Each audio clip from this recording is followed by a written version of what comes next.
For the first quarter, sinabi mo 9,125,000. Second quarter, magkano? 9.3 million pesos po. And for the third quarter? 9.2 million pesos. Okay.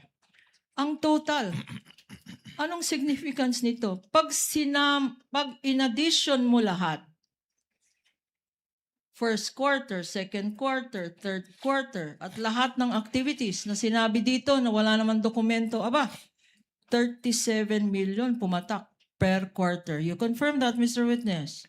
Based on the document po, yung total po ay 37.5 million pesos A fixed amount. per quarter. A fixed amount for the first quarter, 37.5, Mr. Witness. Based on this document po, yes ma'am. Another fixed amount for the second quarter. Based on this document po, yes ma'am. Another fixed amount for the third quarter. Based on this document po, yes po. Okay. Sino naman ang pumirma dito? Again, Mr. Witness, na nakalagay approved by. Ang nakapirma po dito ay si Vice President Sara Duterte po. And that is her signature. Yes ma'am.